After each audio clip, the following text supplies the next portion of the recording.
Et oui, fallait que ça arrive. La partie 3 de cette vidéo commence totalement dans le noir. On est en pleine nuit.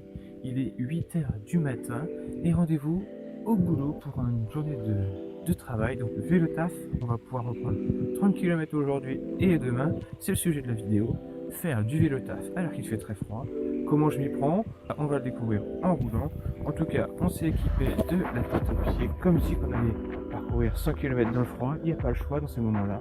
Donc on utilise exactement les mêmes vêtements et surtout on va allumer les lumières. On allume la lumière parce que voilà, la petite lumière avant. J'ai mis la RN 1500 de chez Olight et à l'arrière j'ai mis la petite Raven TR300 qui flash mais quelque chose de sympa. Ah, si vous me suivez sur les réseaux sociaux, vous l'avez vu, hier, lundi 28 décembre, eh bien, il s'est mis à neiger en Normandie. Je ne pensais pas que les conditions de fin d'année allaient être aussi sévères. Donc, des températures proches toujours du zéro, en plus de la pluie, donc possiblement de la neige. Il me reste encore 212 km à faire en 3 jours. Donc on est en mode vélo taf et je peux vous dire que là, j'ai fait une petite exception à la règle. J'ai mis un bonnet cache-oreille. Il fait tellement froid que même avec ça, le vent arrive à s'infiltrer et à me refroidir les étiquettes. Donc il n'est pas de trop. Alors vous étiez étonné que j'utilise un combo cuissard-jambière plutôt qu'un cuissard-long.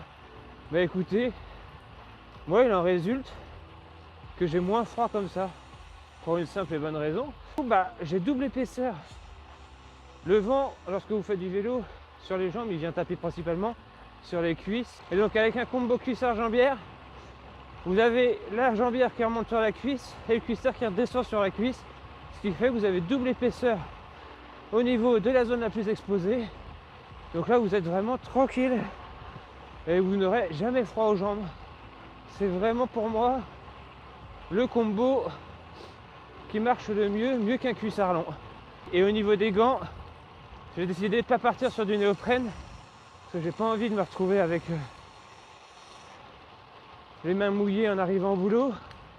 Là, j'ai pris les Ultra de chez Asos qui sont pour moi et pour le moment, parce que je n'ai pas testé 10 000, mais honnêtement, ces gants sont excellents par toutes conditions. Et surtout par froid sec. Là il fait 0 degré, le vent ne pénètre pas du tout. C'est des vrais chaussons. Et toujours ce doux son du disque sur la pluie. Et bah c'est bien trempé ici. Règle d'or quand vous n'avez pas de garde-boue, pour pas trop vous arroser la tronche, essayez de filer droit. Parce qu'à chaque mouvement de roue que vous allez faire, vous allez éjecter de l'eau sur les côtés. Et c'est comme ça qu'après on se retrouve avec les jambes trempées, les pieds trempés, les freins à disque frottent, mais d'une force. Oh, qu'est-ce que ça m'énerve. Oh ouais. Non mais sérieux. C'est hallucinant. Là. Oh, des restes de neige. Bon, on n'en fera pas notre miniature, j'ai roulé sous la neige. Parce que là, ça serait totalement faux. Allez, drôle d'ambiance pour finir ce vélo taf. Un peu plus de reste de neige ici. Je vous l'avais dit, il fait toujours plus froid ici. Donc voilà, un peu plus de neige et une ambiance dans cette forêt assez particulière.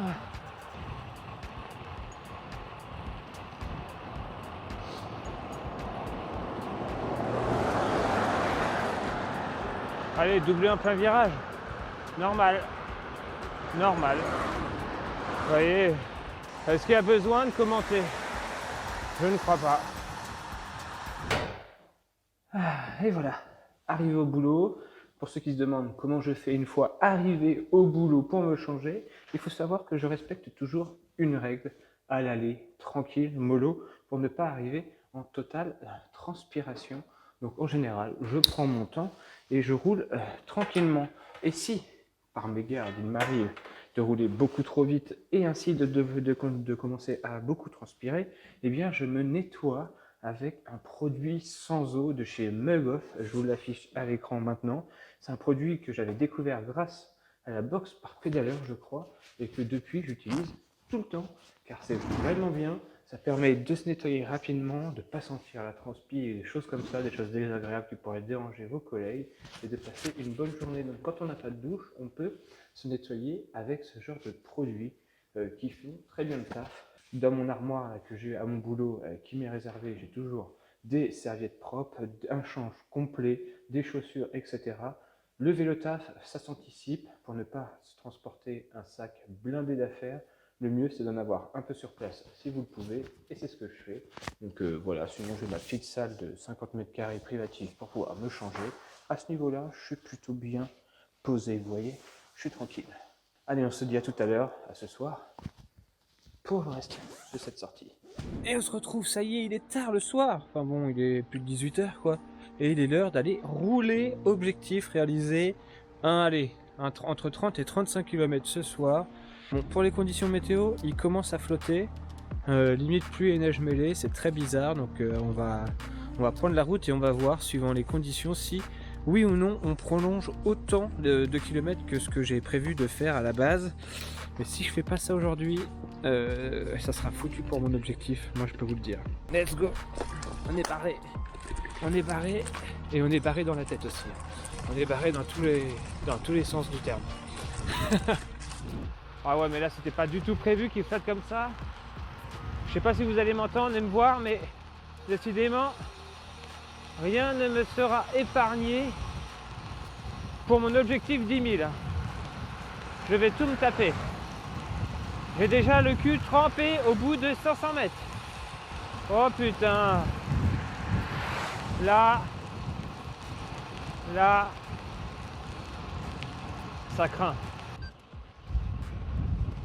Allez, je viens d'essuyer 10 à 15 minutes de flotte, mais assez forte. Je suis vraiment trempé. Pour pas vous le cacher, attendez, vous allez rien voir. Voilà, je vais éclairer un peu plus. Je suis vraiment trempé des jambes. Ce qui m'inquiète un peu, c'est que j'ai mis les surchaussures écoilles et bizarre. Je sens comme du froid et de l'humidité qui arrive au bout de mon pied. C'est pas normal. En tout cas, là, je suis sur des routes que je ne connais pas, sans compteur, juste à la lumière. Je me fie au panneau et hop, ça se remet à flotter. C'est reparti pour un tour. Et je pense qu'on va se taper comme ça des averses tout du long. Ce qui est bizarre, c'est que j'ai le vent dans le dos, alors que si je prends la bonne direction, je suis censé l'avoir pleine face. Donc ça, c'est pas normal déjà. Je suis à Grand Camp. Je n'étais pas du tout censé arriver là, mais vraiment pas. Donc là, faut que je fasse demi-tour. Oh putain. Et la nuit, les gars, prenez un GPS. Non mais je suis totalement dans le mauvais sens de circulation. J'ai fait demi-tour. Allez, micro-capsule parce que vous allez rien voir. Il repleut à fond. Voilà. C'est juste pour dire ça. Le vent, la pluie et la nuit. Ah, ça sera peut-être le titre de ma vidéo. Le plan, le vent, la pluie et la nuit. Allez, c'est sous la light de la RN 1500 que l'on termine cette première partie de vélo taf avec une journée très paisible sur la fin. Il a arrêté de flotter, c'était presque trop paisible, même très étonnant. Vent dans le dos, plus de pluie.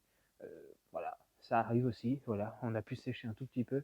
Mais là, je peux vous dire que mes pieds avec ces écoilles là, eh ben, ils sont trempés. Donc finalement, la résistance à la pluie de ces surchaussures ont leurs limites. Leur limite, c'est un fort vent, la pluie qui arrive en pleine face. Alors est-ce que l'eau est remontée par la semelle ou par la surchaussure? Ça, difficile de le déterminer maintenant, mais en tout cas, j'ai le pied trempé et il va falloir tout sécher pour demain.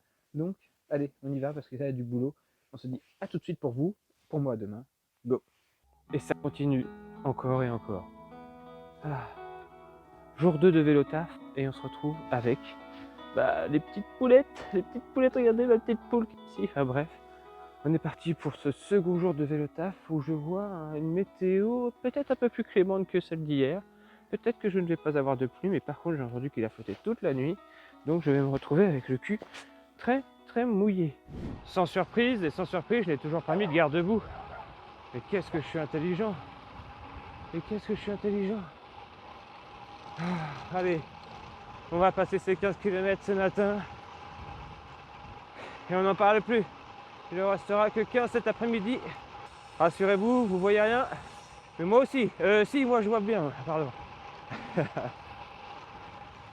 C'est vraiment une atmosphère très particulière ce matin. On a l'impression d'être dans les nuages. On a l'impression que les nuages sont vraiment un ras du sol et qu'il y a une petite, voilà, comme ça, comme un petit brouillard de nuages qui avance avec le vent, parce qu'il y a encore du vent ce matin et ça donne une ambiance bien particulière. Bon, ce deuxième aller taf, nickel. 15 km encore de grappiller. On arrive dans très peu de temps au boulot, donc on se donne rendez-vous en fin d'après-midi pour clôturer cette vidéo fraîche, froide, gelée, bref, de saison. Allez, à tout de suite après ma journée de vélo taf. Dans une seconde pour vous, mais moi, un bon 7-8 heures. Oui, vous connaissez la chanson. Oh, qu'est-ce que c'est beau. En vrai, l'ambiance est folle. Vous allez peut-être pas bien voir, mais je vous assure que l'ambiance... Voilà, on va éviter la flaque. L'ambiance est folle. Il y a une lumière ce matin. Ça y est, journée de boulot terminée et j'en profite qu'il fait jour aujourd'hui. Coup de bol, c'est le seul jour de la semaine où il fait jour lorsque je pars pour vous montrer l'état du vélo. Voilà, ça c'est un vélo qui roule en hiver, juste ce matin. Il était presque propre hier parce que j'avais un peu nettoyé. Voilà, en 15 km. Bon écoutez, il n'y a plus qu'à rentrer et aller à nouveau le nettoyer. Ouverture de la porte, on lâche le fauve. Putain, c'est digne d'une porte de Jurassic Park pour sortir d'ici. Alors concrètement aujourd'hui je pars plus tôt, il fait jour, il fait beau. Il n'y a pas de pluie, rien. Donc en vrai j'aurais pu essayer de pousser un peu plus loin, vous voyez, de faire un maximum de kilomètres cet après-midi. Du point de vue de l'organisation, là, il faut que je rentre, que je nettoie toutes mes affaires de vélo et que je prépare le vélo pour pouvoir aller rouler demain. Parce que dans la dernière vidéo que vous allez voir sur cet objectif 10 000, eh bien, ça sera mon dernier périple de 2020. Une sortie qui va m'amener de chez moi à la mer. Voilà, tout simplement. Une ligne droite pile au nord, 130 km. Ça sera mon défi de fin d'année. Ça fait longtemps que je n'ai pas fait plus de 100. Donc ça risque d'être sympa. Et c'est ce qui vous attend dans le dernier épisode de ce objectif 10 000. Et ça sera que dans ce dernier épisode que vous allez savoir si oui ou non j'ai réussi. Bon, après, pour les plus curieux qui veulent savoir avant, il y a Strava qui vous dit tout en direct. Moi je dis ça, je dis rien, mais vous êtes déjà 8500 à me suivre sur Strava. Donc vous serez nombreux à savoir si demain je réussis ou pas.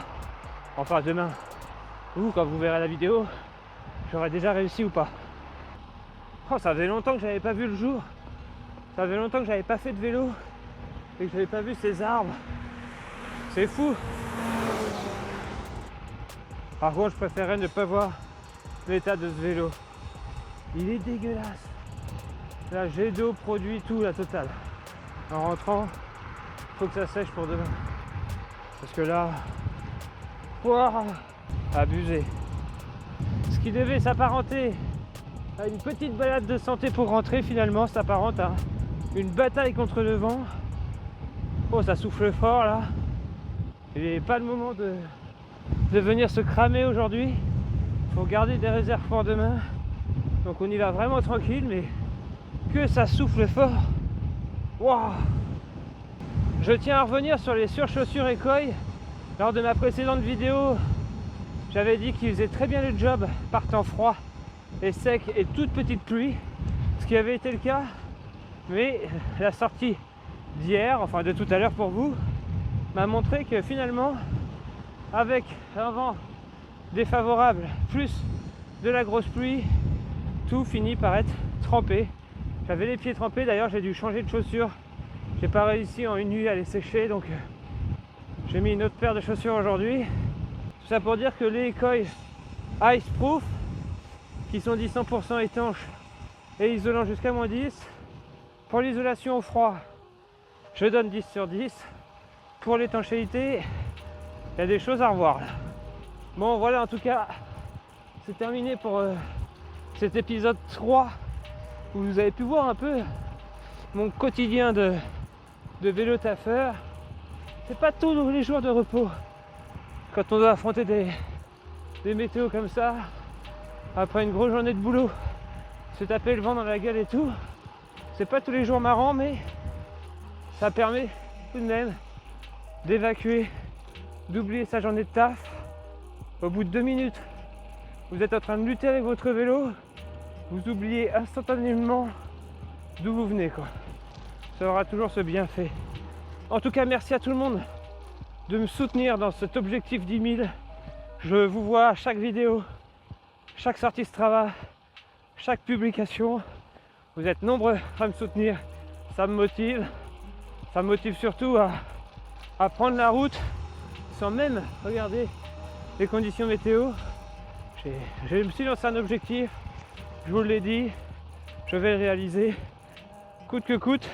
Allez, on se dit à demain, portez-vous bien, j'affronte les derniers kilomètres de vent de face et je suis à la maison. Préparation mentale pour demain. Allez, go! Wouah, le vent! Wouah!